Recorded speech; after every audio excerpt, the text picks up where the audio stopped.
weak or non-complete. Anong score ninyo? Okay. Sino muna? Sino mauna? Complete political, no? Political Control pag 10. control. Kasi tinitingnan ko. Okay, Ako, para sa ako akin. muna. Ano, Sige, mag-explain sige. ba ng score? Wala na. Hindi, Anong score na? Score lang.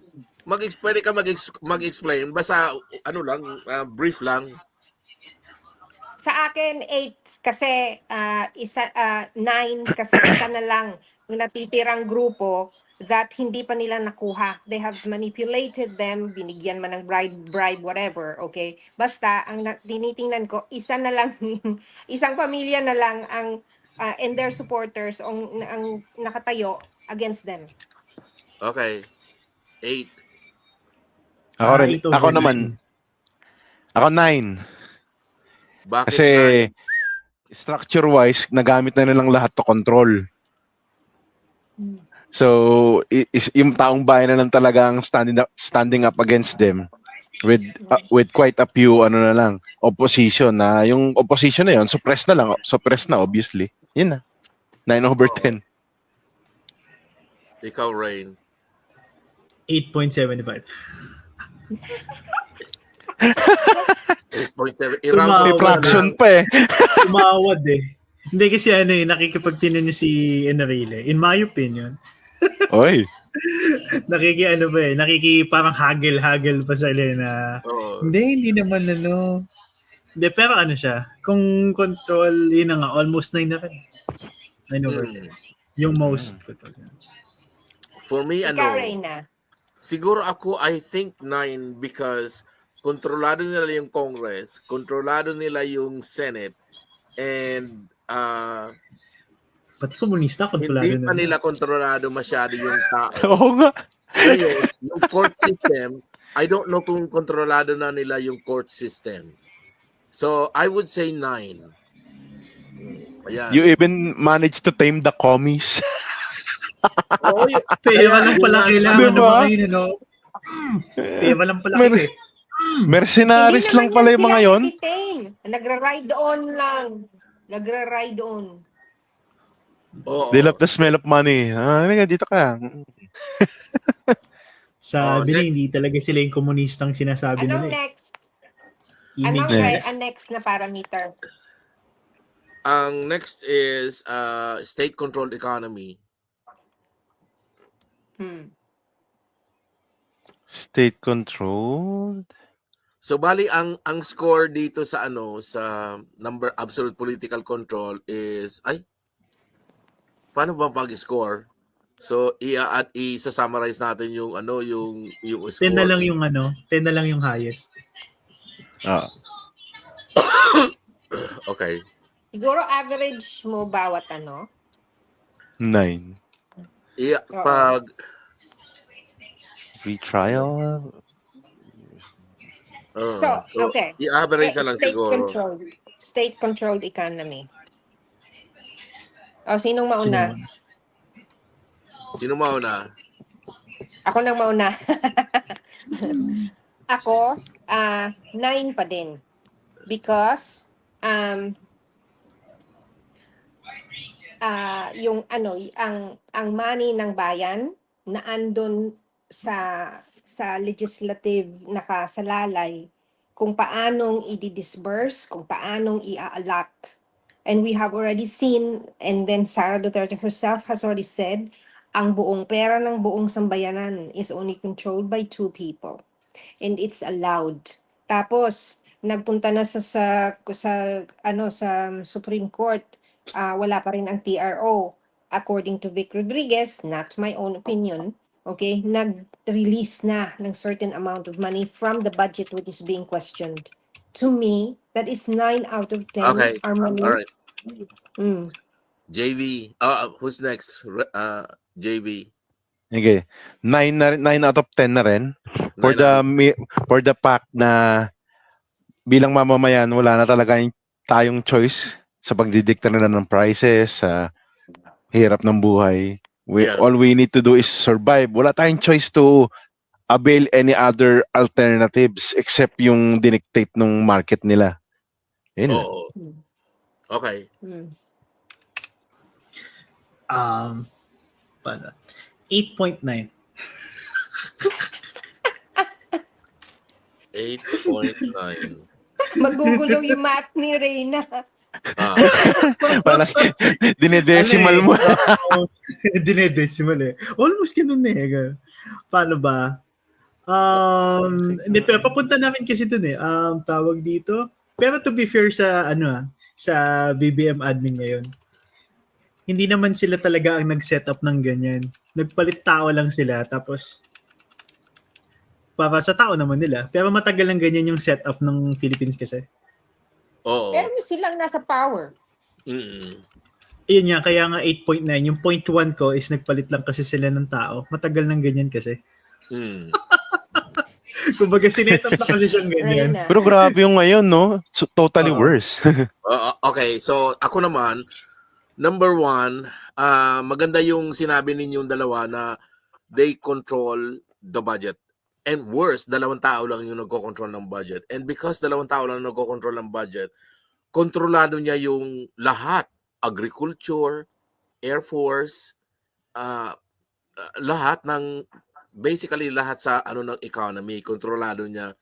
So, kokonti na lang yung voice ng foreign investments. Pati nga foreign investments, kontrolado kasi hindi pinapalitan yung provisions sa constitution, and they're not doing anything to make the country attractive for investments. Wala ring nagagawa yung OFW remittances other than help the corrupt officials be in power.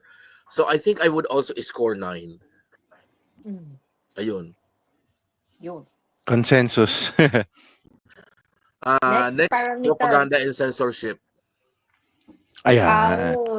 Censorship. 9.5. 9.5. Reason.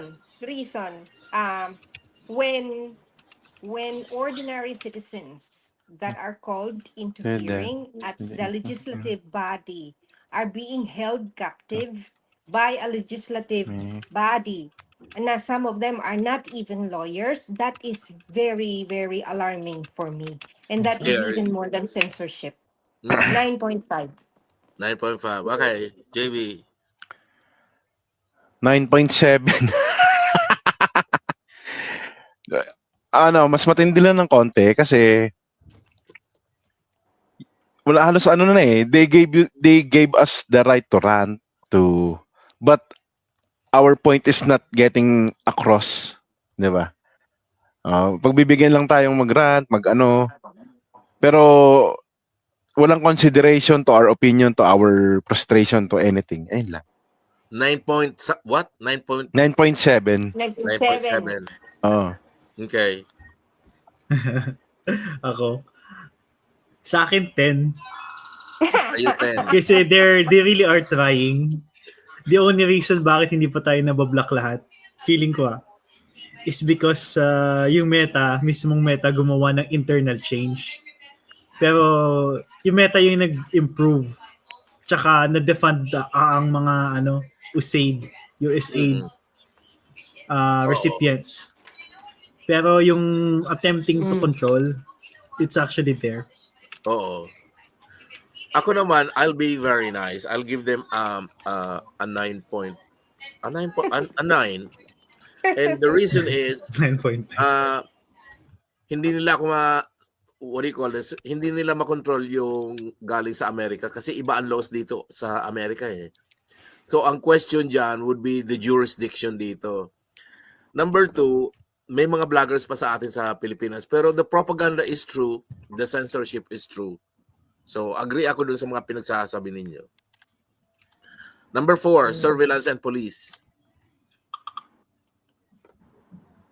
I cannot comment because I'm not there.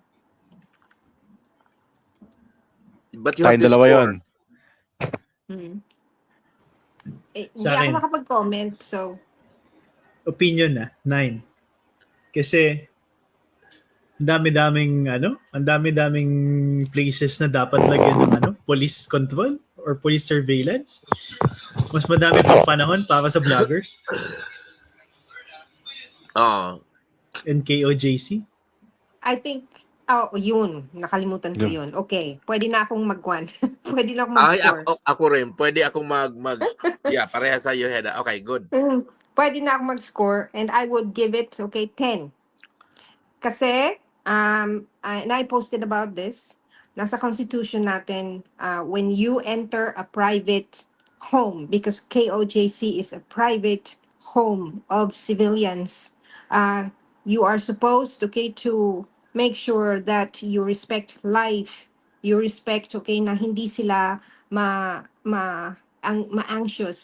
But, all of that was taken away from them, and it was stormed, as we saw on videos, by police, armed, uniformed, and there was force.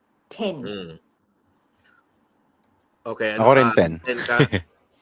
Ay, pwede 10 magpalala. kasi ano eh. Sige, share naman. Ay sige, 10.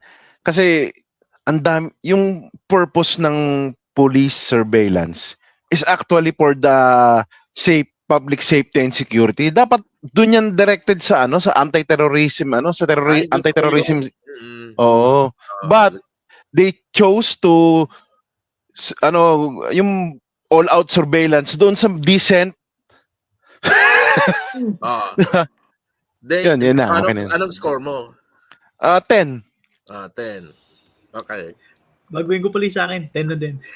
10 ka rin. Ikaw, Alright. So, Reyna. ako naman, militarization and use of force. So, agree ako doon sa sinabi ninyo on the KJOC. But more than that, hindi nila pinapansin yung mga disappearances.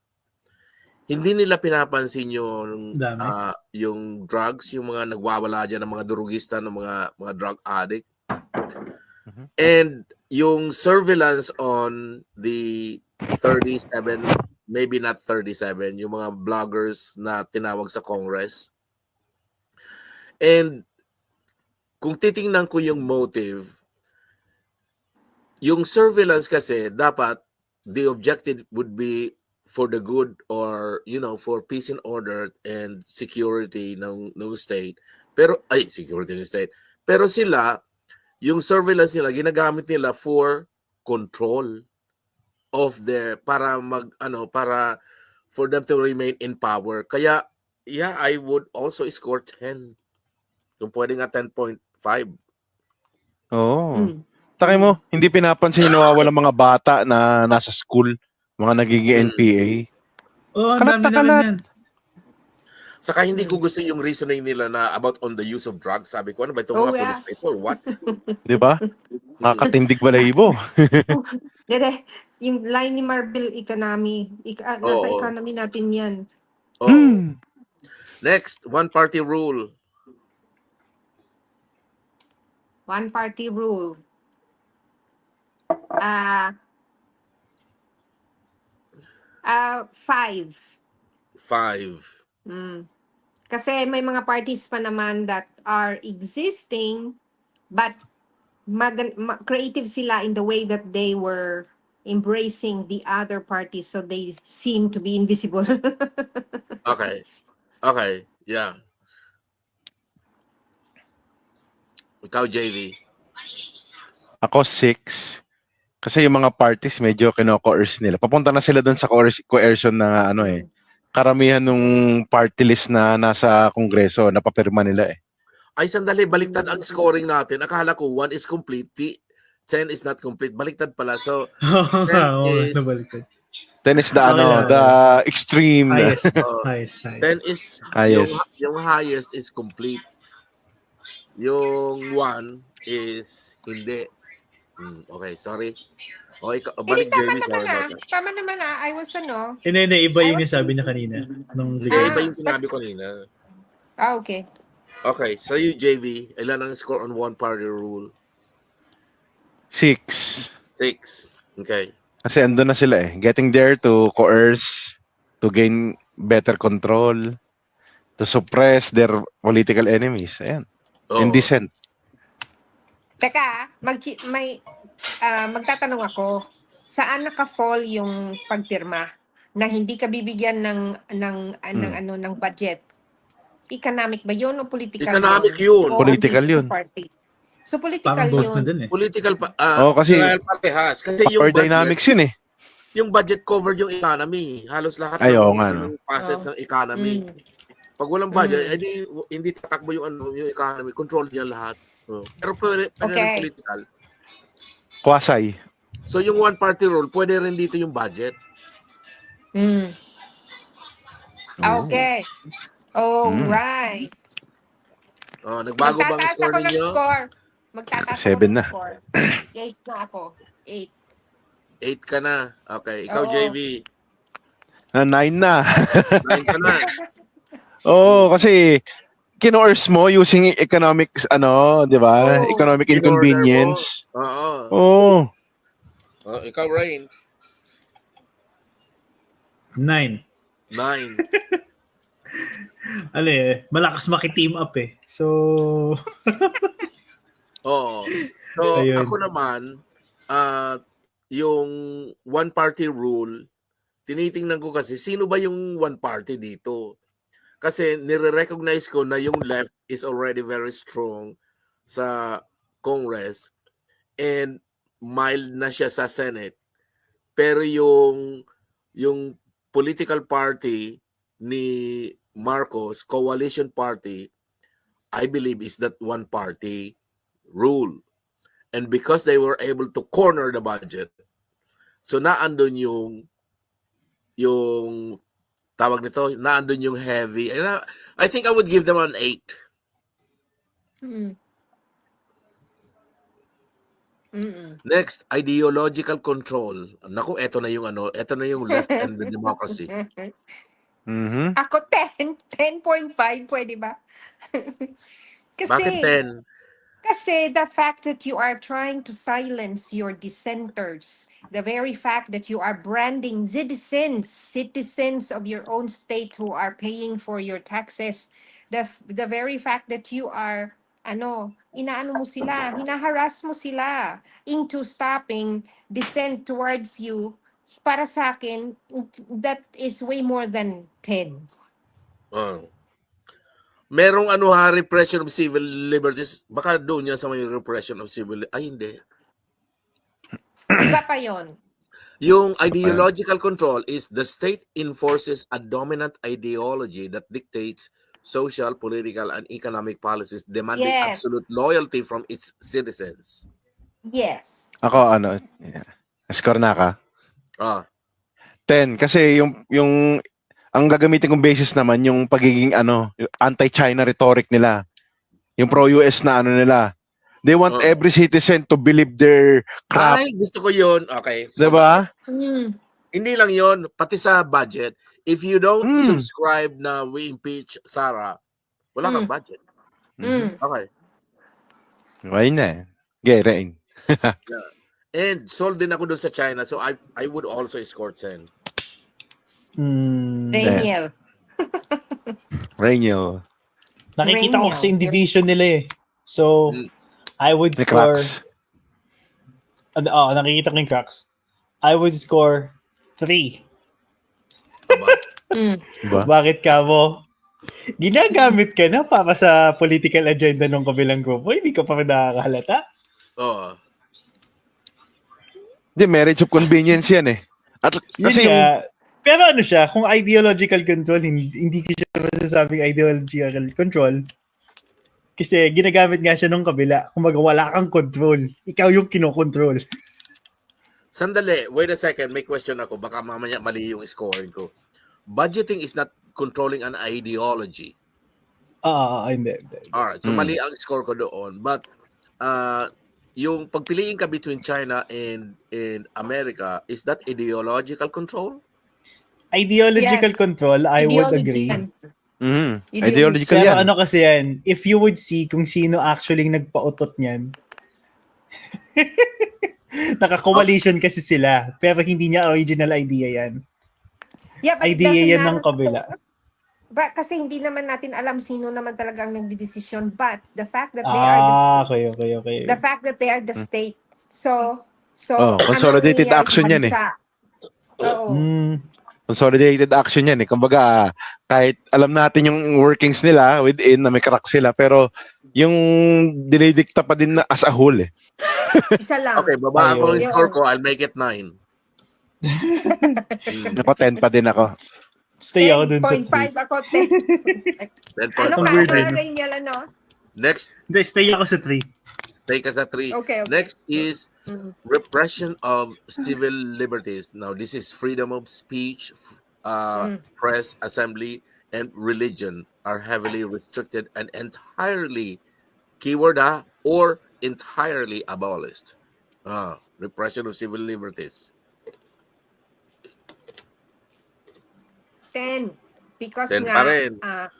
yeah, because the best example are the bloggers. You are But the they are still executive. able to blog.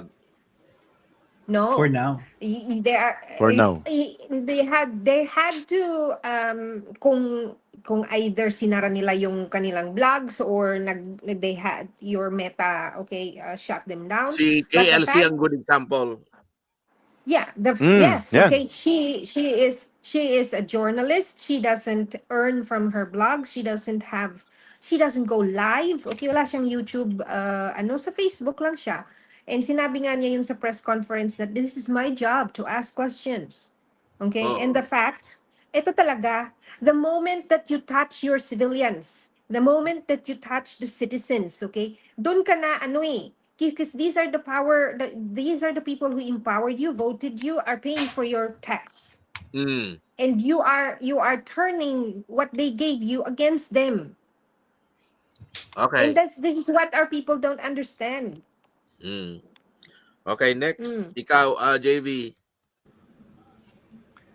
Yung 10 din sa akin in a way na yung KOJC, yung SMNI. Mm. 'Di ba sinat down nila yung yung operations noon pati yung yung air nun sa air slot nun sa sa TV, sa national SMNI. television. Mm. Ay, Tinanggal nila entirely. Yes. Na anong grounds for violation nun? So, yung surveillance, yung nun, nako, hindi ko gusto 10 talaga. Talagang Okay. totalitarian sa mata ko. Okay. So, ako naman sa repression of civil liberties. Okay, so sinat down yung SMNI and I didn't like that. Pero sinat down din ni Digong yung ABS-CBN. Ay, may grounds kasi eh. May reason doon. Ano ang May reason doon sa... legalities. Kaso They doon, were not- ito they were not paying. expire na siya talaga. Expire na Okay. siya. Ang dinecline is yung renewal. Yun. So, dinecline yung renewal. Okay, that's And- good. Pero the expired reason na why- talaga siya. But also the Okay. reason why, di ba hindi sila nagbabayad sa gobyerno? That's true. May issues sila. Mayroon May silang utang pa debt of sila. Millions. Okay, so during the time of President Duterte, meron bang mga inaanong mga vloggers like KLC? None. Kahit sa bakod No. nila, wala naman eh. Sa bako At saka nila, nila. The only Masarabid nga sila eh. at saka di ba sinabi na natin yan kagabi, he even stopped yung clamor ng citizens mismo who voted for him na si Lenny tawag Impeach. dito. Oo, sabi nga niya, kasi nasa press con yun. He stopped the reporter from asking and said, please stop with that. Okay. Please stop with that. She is an elected officer. We just had an election. Okay. So, let's 10 din ako score? dyan. Ha? Ay, sige, sorry. Anong sabi mo? Score ka pala. 10 din ako dyan. Medyo I'm gonna mahina lang yung execution part nila, pero the attempt is there. Yeah. I would score 10 also kasi talagang grabe yung pursigido sila masyado na i-silence tayo. Pursigido talaga sila. And they only wanted something that, satisfies their palate, yung ganon. Okay, next. Militarization and use of force. Sandali, nasaan na ba ako? Balik ako doon. The government often uses military or paramilitary forces to suppress resistance and maintain power. Use of resistance or use of military to suppress resistance and maintain power. The PNP is part, pwedeng sa military din siya ilagay, di ba? Police din naman kasi sila di ba? Military yun eh. Police. So, ako 9 kasi ang basis ko yung sinabi ni sino nga ba yung nag-lead ng KOJC siege?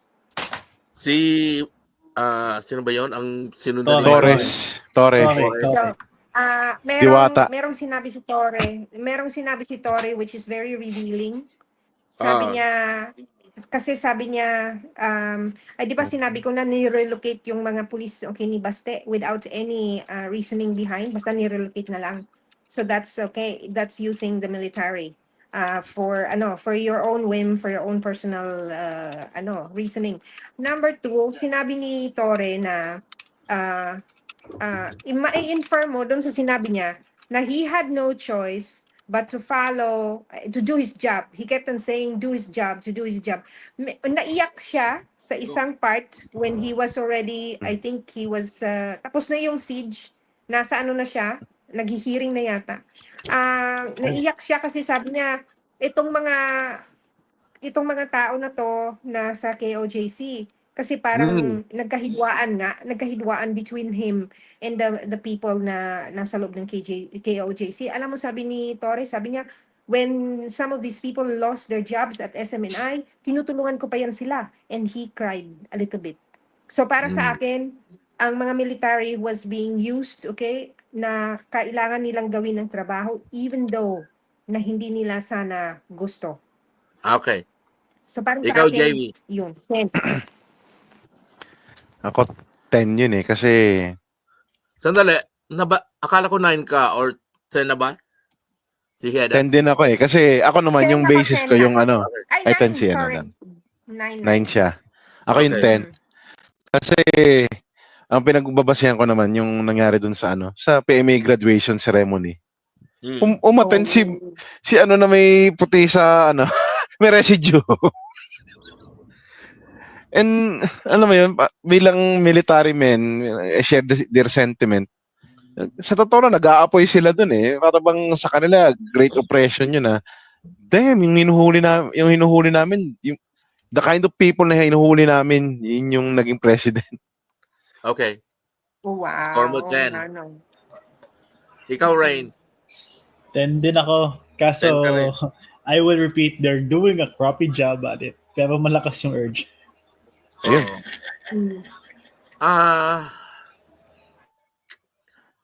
Okay, agree ako doon sa nangyari sa KJOC. Militarization, siguro bigyan ko lang sila ng 9. Simply because, okay, hindi ko ma-explain. Kasi ang nakikita ko lang na-explain na ninyo eh. Number 9, cult or personality. Ay. The leader is often portrayed as an infallible, godlike figure through extensive propaganda. Ang keyword is extensive propaganda. Pwede po mauna ako. 10 ako dyan agad. Okay, 10. Kasi yung mga vloggers niya, ganyan yung playbook eh. The ever loving, the ever bait, BBM. Tapos kung awayin tayo, kung pagmumurahin tayo, kung pag-anoyin tayo. Ano yun? Cult of personality yan. Yeah, it's like hoarding sheeps. Okay, next. Ganun din. Sino ako? Din. Pero they're doing a crappy job. Crappy job. Anong score mo, Rain? Kasi gusto ko rin tingnan si Digong. Hindi ba ganun din tayo ni Digong? Crappy job. Hindi, naman kasi, panahon ni Digong, pwede ka naman makisita. Kung may value naman yung sita mo, it's gonna be taken as criticism. Tapos, hanap ka ng mga, I'll give you 1 week, ganun. 1 to 2 weeks. Makikita mo yung pinost mo actually is taken as criticism na talaga. 1 to 2 weeks. Pero, kasi siya, kumbaga, nasarili din pa yung leader. Kumbaga, ay, ito gawin natin, ito gawin natin. Okay lang. Pero yung ngayon kasi, doing a crappy job kaya super, super obvious Lagyan mo Okay. naman ng improvement para hindi ka magmukhang kulto. Anong score mo? 10 din. 10 din. 10 daw 10. perfect. Si Heda. Ako 10.5 because of Sam yesterday. Hindi kita pwede bigyan ng Nasaan ba si 10.5, 10 ka lang. Oh, kasi Bakit masisira yung absent siya scoring. today? Oh. 10, 10, 10. 10 Okay. because, Ngayon yun. 10 because, may comparison kasi ako. Di ba yung Okay. sinabi ko sa iyo yung inilabas ni Kakiraki from day one. Any attack on any member of the first couple is an attack to all of them. Ano yun?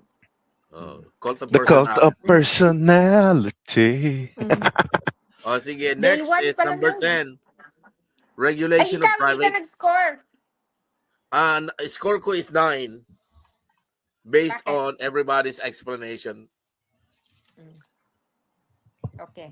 Yeah. Number 10, regulation of private life. The state interferes in family life, education, and even personal relationships to ensure ideological conformity. Ako mag-i-score ng 1. Or, mag-i-score ako na, sandali, isipin mo na, hindi naman nila pinapakialam ba nila yung personal life natin? Mag-isip muna ako. Relationships? Basahin Education mo or nga family? ulit, Ray. Meron, Rains, meron basahin kasing mo recent ulit. attempt, Ano yung attempt? Ano yung attempt? yung pero hindi siya direct na from the BBM side agad. Kay Juan Tiveros, yung teachings. Yung Na yung as early as yung- grade 4. Oo, yung Tuturuan master. pa pleasure yung bata. Oo. Introduce na yung pleasure. Kaso siya, hindi siya direct coming from the BBM admin. Kasi coalition si virus Pero coalition pa din eh. So, Yun nga di ba? Consolidated. Ang question ko is, it happened under this presidency pa din. Yeah. Mm. And That changes everything To me, ako rin, nakalimutan ko yan Oo, And that to bilang me is magulang yan. Disturbing. Marinig ko yan sa guro, Disturbing. sapakin ko yan. Pero Ay, atapang walang violence. atapang ng Ay, sorry. atapang ni President Miss doon Universe. talagang sinabi niya yung concept na master sa Yes. sa mismong Oh. press con. Oo, Ang tigas, kumbaga it takes balls to do that, no? Ano bang law yun? Yung parang nabasa ko rin yan eh. Ano bang pinag-uusapan dyan? Ang Nasa ginagawa yun? kasi Nasa nila, Nasa reproductive health program yan, di ba? Ang main problem na susolusyonan daw nila is teenage pregnancy. Ang solution ni Ontiveros, yun nga, yung may mga good clauses naman na hindi naman daw papakialaman yung spiritual life, yung hindi naman daw kailangan mag-interfere sa spiritual side or belief. May isang legal clause, ewan ko baka hindi niya kasi binasa. O iba na sa utak. According to international standards daw. Tapos pagdating na sa international standards, iba yung naka-clause doon. Oo. As early as grade 4. Ayun na. Okay. Hindi ko mag-gets Alright. Score. Sloppy legislation eh. Oo. Okay. Score. 9. Ikaw, JV. Big deal talaga. 8 sa akin, 8. Sa akin, Ray. 6. 6. Alright. I'm gonna score 7 because hindi ko rin alam. Pero ayokong pinapakialaman niya yung Sino yung nag-iingay dyan? May kaaway. Kay Rainiel yan. Ay, sa yata yung background ko kasi nanonood yung nanay ko din ng mga news. Sige. Okay. So, i-average ko. Kwentuhan muna kayo. I-average ko lang ito. Tapos magbasa tayo comments after. Yeah, comment. Let's go. Basahin mo na muna mga comments habang nag-ano ako dito. Tali-tawi. Saan ba? Saan ako mag-umpisa? Sige, From the very natapos na tayo beginning. mag-hello kay Chess. Natapos na kami maghilaw kay Tess kanina. Si Marilu De Clenes. Good evening So, po. ito yung Hinanap ka score. kanina. Where's MNR? Ha? Ito yung score. Nakascore ka na? Ano? Yung absolute political control, i-round off ko na lang sa sa one digit na lang. Oo. Actually, pangit eh. Okay. Absolute political control, 8.7. State-controlled economy, 9. Propaganda and censorship, 9.6. Surveillance and police, 10. One-party rule, 8.5. Ideological control is 8. Repression of civil liberties is 10. Militarization and use of police is 9.5. Cult or personality is 9.5. Repression of Repression of civil liberties is 10. Militarization is 9.5. Cult of personality is 9.8. Regulation of private life is 7.5. So, di ba 100%? So, it's 90.5. So, di ba? Ang total score, i-divide mo sa 10, edi 9. So, we are 1 point away from being a full total. We are a totalitarian government. We are a totalitarian. Hiding behind. Oo. Hiding behind democracy. Yes. Hiding behind. Pero nagamit yung feudalism. Nagamit yung feudalism. Oo, Okay, yan. basa muna tayo ng comments.